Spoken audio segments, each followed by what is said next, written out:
أعمالنا من يهده الله فلا مضل له ومن يضلل فلا هادي له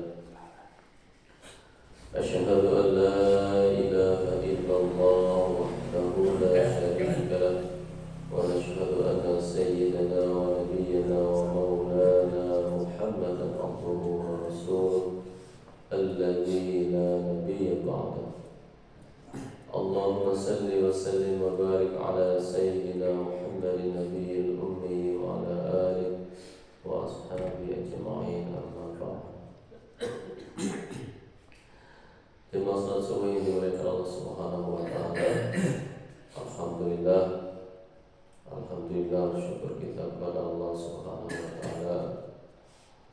Pada pagi hari ini Allah masih memberikan terus kenikmatan yang sangat besar kepada kita, yaitu nikmat iman, nikmat bisa melaksanakan ibadah, dan kita bisa menghambakan diri kepada Allah Subhanahu wa taala. Maka dengan cara kita menghambakan diri kepada Allah sebagai tanda wujud syukur kita, semoga Allah Subhanahu wa taala terima setiap pengorbanan kita, yaitu beribadah kepada Allah Subhanahu wa taala. Amin ya Allah ya rabbal alamin. Jemaah yang dimuliakan Allah Subhanahu wa taala, insyaallah kita akan melanjutkan kembali, yaitu kajian di Al-Quran juz 30 untuk saat ini, tepatnya itu di surah At-Tariq. Di minggu kemarin disampaikan bahwa manusia diciptakan sama Allah Subhanahu wa taala, yaitu mimma immahin, dari air mani yang sangat hina. Kemudian jemaah yang dimuliakan Subhanahu wa taala, di dalam ayat berikutnya, yaitu ayat ke-8, Allah Subhanahu wa taala berfirman, innahu ala raj'ihi laqadir, kata Allah. Innahu, sesungguhnya Allah Subhanahu wa taala, ala raj'ihi laqadir, Allah itu sangat kuasa, yaitu raj'ihi, mengembalikan. Apa yang dimaksud dengan mengembalikan di sini, jemaah yang dimuliakan Allah, yaitu Allah Subhanahu wa taala kuasa mutlak untuk mengembalikan manusia dari awalnya dia tidak ada, kemudian ada, kemudian ditiadakan lagi, yaitu di dunia ini. Dan yang pasti manusia akan dikembalikan kepada kehidupan yang abadi, yaitu kehidupan akhirat.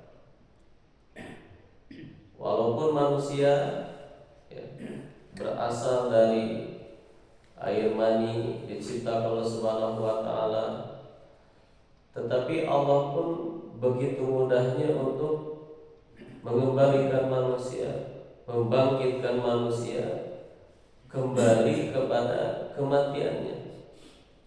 Sebagaimana Allah katakan dalam surah Ar-Rum, wa huwal ladzi yabda'ul khalqa tsumma yu'iduhu wa huwa ahwanu 'alaihi.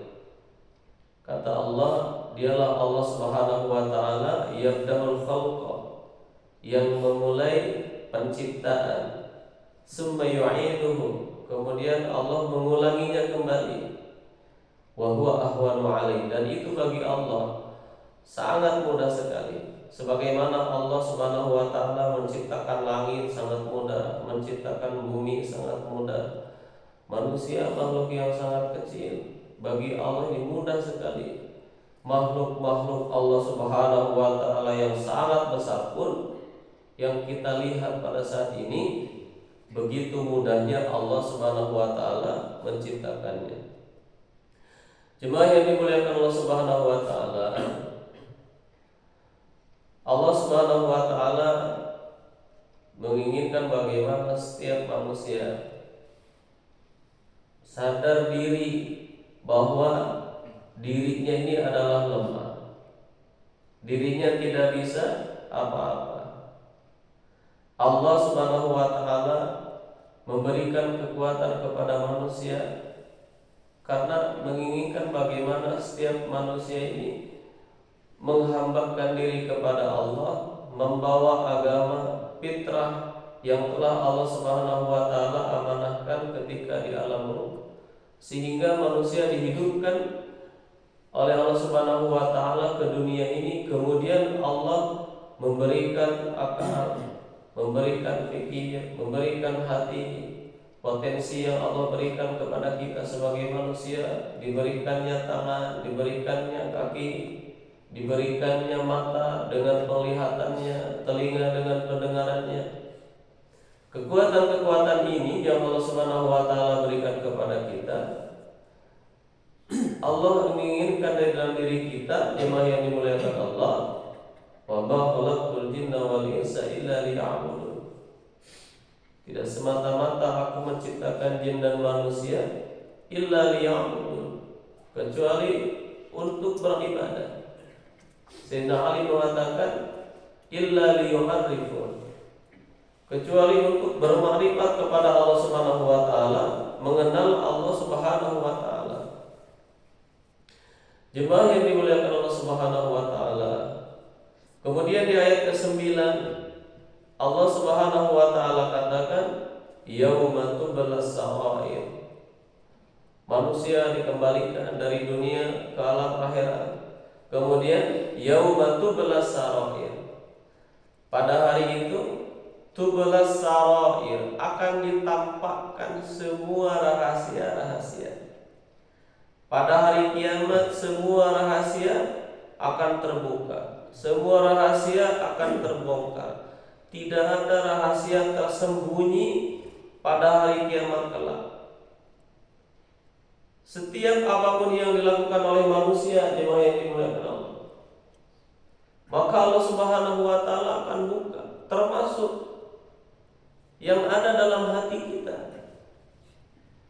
Hati orang, kita tidak tahu bagaimana rahasia hati orang, keadaan hati orang, niat hati orang. Jangankan saudara jauh, saudara dekat saja, atau orang yang hidup berdampingan dengan kita, anak, istri, kita tidak mengetahui bagaimana keadaan hatinya.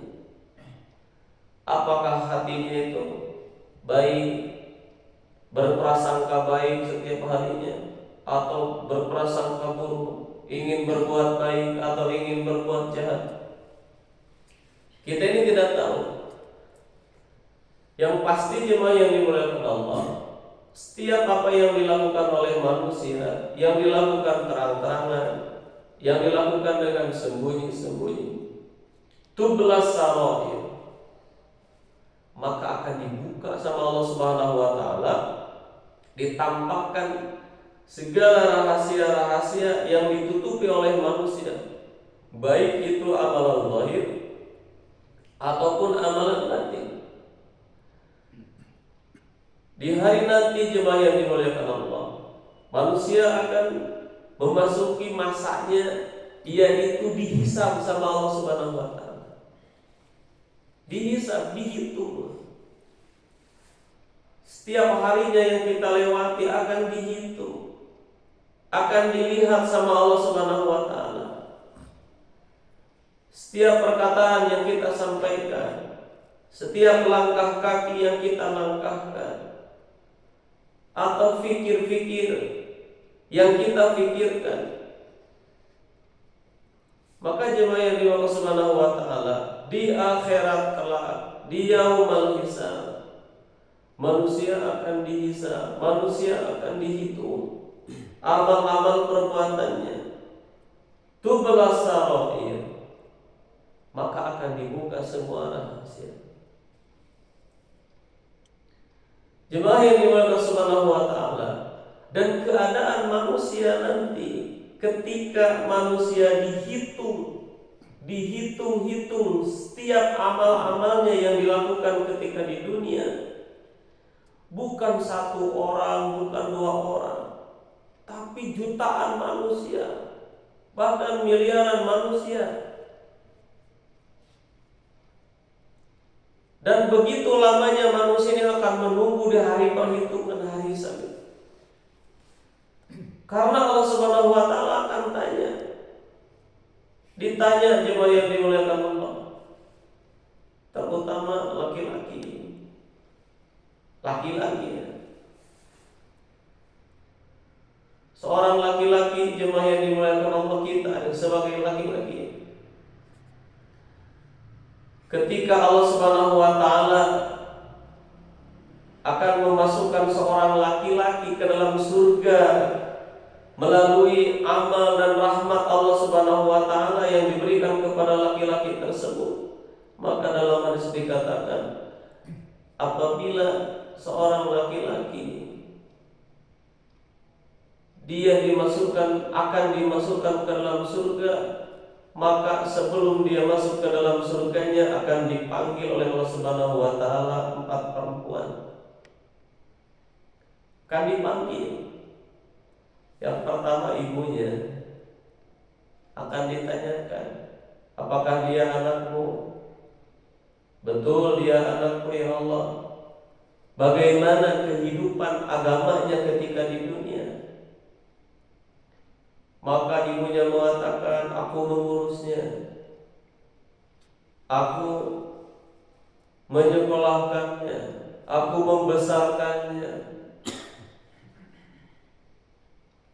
Kemudian jemaah yang dimuliakan Allah, apabila anak ini tidak diluruskan keyakinannya kepada Allah Subhanahu wa taala, tidak dikenalkan kepada Allah dan agamanya,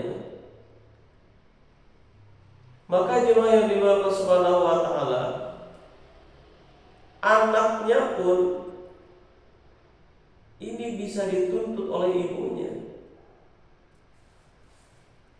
Anaknya soleh misalnya, tetapi tidak ada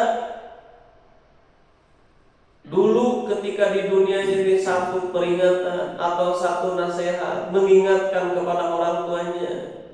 Ibunya contohnya keluar rumah dengan membuka hijab, kemudian anak yang dia bangga-banggakan diberikan kepahaman dalam ilmu agama melalui pondok pesantren misalnya, tetapi tidak mengingatkan dia tentang kehidupan akhiratnya, dituntut sama ibunya. Kemudian yang kedua, setelah ibunya didatangkan, Allah datangkan juga istrinya. Istrinya didatangkan sama Allah Subhanahu wa taala. Bagaimana dengan keadaan istri kamu dulu ketika di dunia? Dan Allah pun bertanya kepada istrinya, apakah kamu kenal siapa dia? Kalau seandainya dua-duanya meninggalkan dunia dalam keadaan iman, dalam keadaan Islam, maka kedua-duanya akan saling mengenal. Tapi kalau ketika di dunianya yang dipikirkan hanya dunianya saja, kebahagiaan dunianya saja, istrinya semuanya untuk kebutuhan-kebutuhan dunianya, keperluan-keperluan dunianya dia penuhi semuanya, tapi untuk keperluan agamanya tidak dia penuhi, bahkan tidak dikenalkan kepada kehidupan akhirat, berpoya-poya dalam kehidupan dunianya. Jemaah yang dimuliakan Subhanahu wa taala, apabila orangnya saling iman, Islam, wujud agama dalam dirinya, kedua pasangan ini selamat dia dari tuntutan Allah. Tapi kalau seandainya pasangan suami istri ini dia tidak kenal kepada Allah Subhanahu wa taala, tidak mau beribadah kepada Allah ketika di dunia, ketika Allah datangkan istrinya, al-akhillau yawma idzin ba'dhum li ba'din adu. Antara istri dengan suami aduun akan menjadi musuh. Tuntut sama istrinya. Belum beres masalah dengan istrinya, datangkan anak perempuannya. Anak perempuannya didatangkan. Amanah tidak ketika di dunia dia mendidik anak perempuannya. dikenalkan tidak kepada agama, kepada aturan agama. Kalau seandainya anak perempuan ini tidak dikenalkan kepada agama ketika di dunia, kemudian dia meninggalkan sholat, tidak berpuasa, membuka hijab dalam kehidupannya, bergaul bebas dengan lawan jenis, dituntut juga ayahnya. Kemudian yang keempat itu saudaranya, kakaknya atau adik perempuan. Maka empat perempuan ini, jemaah yang dimuliakan Allah, bisa menghambat perjalanan kita sebagai laki-laki untuk menghadap Allah Subhanahu wa Ta'ala melalui surganya Allah. Kalau seandainya empat perempuan ini tidak betul-betul dididik, dikenalkan kepada agamanya Allah Subhanahu wa Ta'ala. Yaumul hisab, hari perhitungan manusia, di mana yauma la yanfa'u malu wala banuna illa man atallaha biqalbin salim.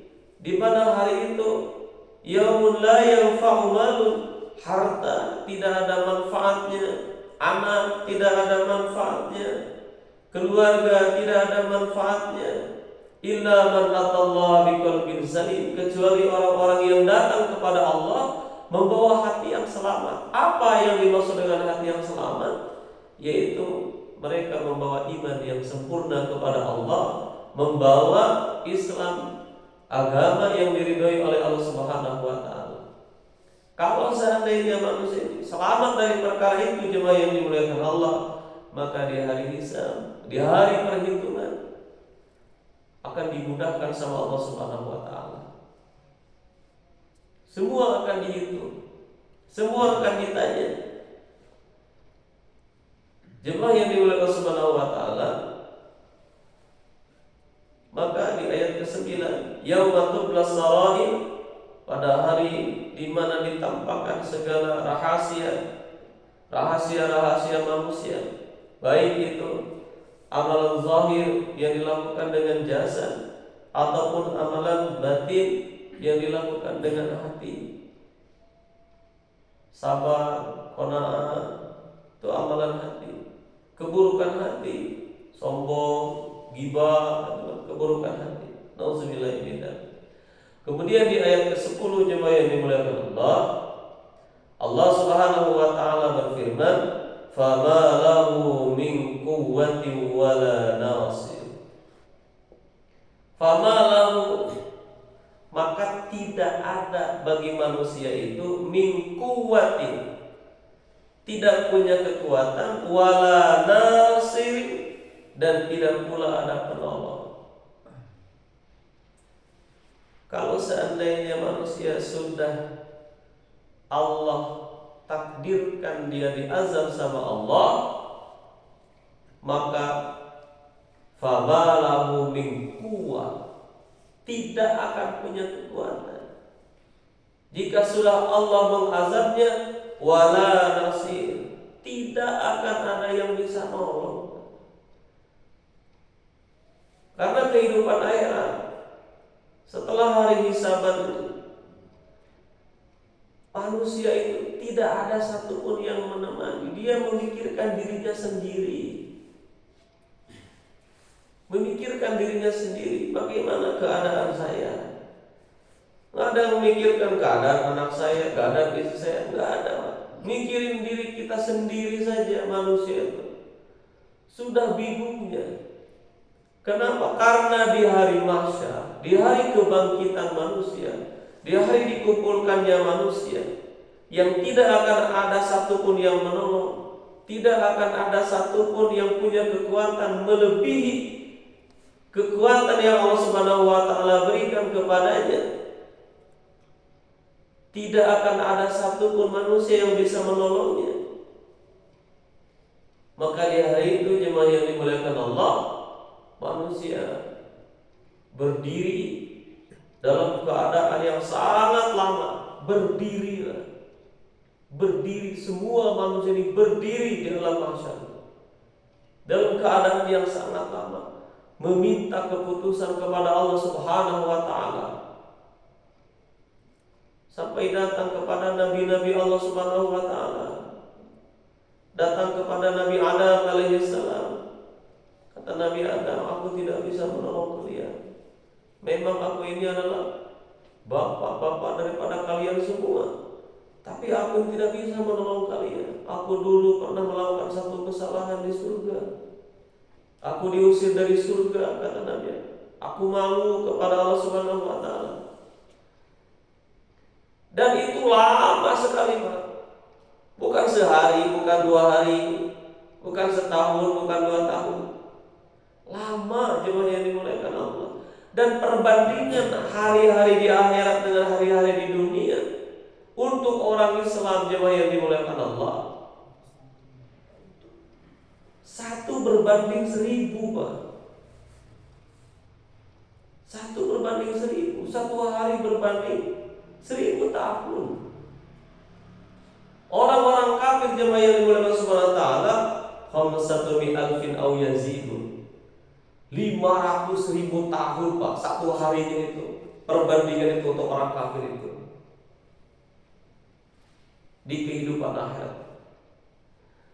Jemaah yang dimuliakan Allah Subhanahu wa taala, maka Allah Subhanahu wa taala katakan, fa idza nufikha fis-suri fala ansaba bainahum yauma idzin wa la yatasaalun. Quran surah Al-Mu'minun ayat 101.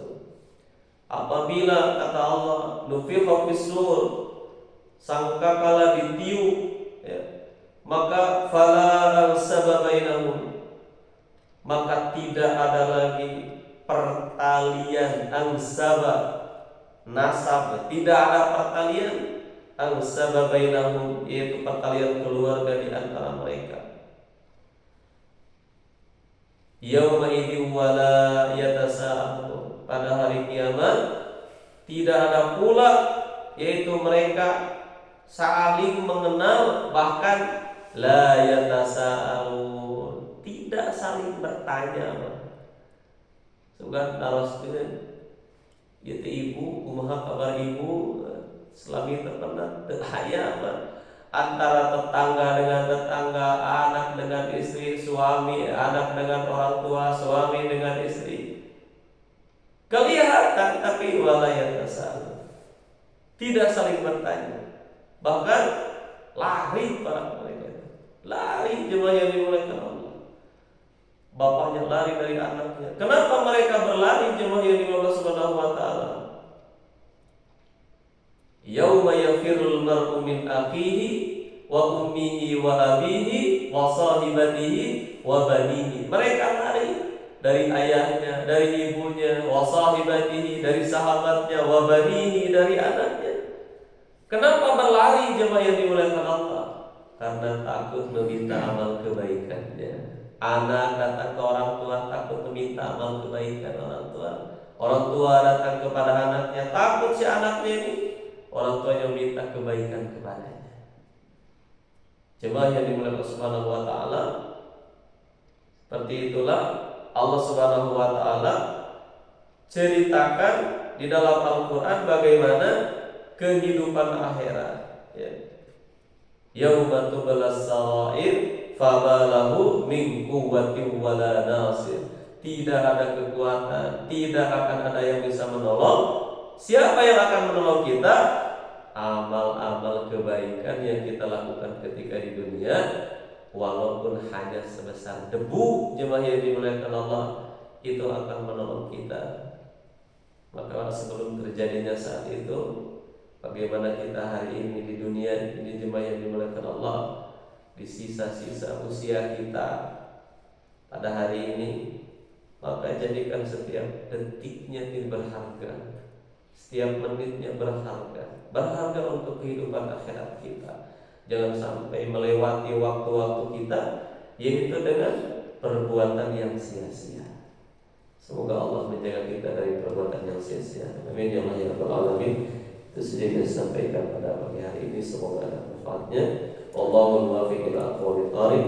Wallahu minkum. Assalamualaikum warahmatullahi wabarakatuh.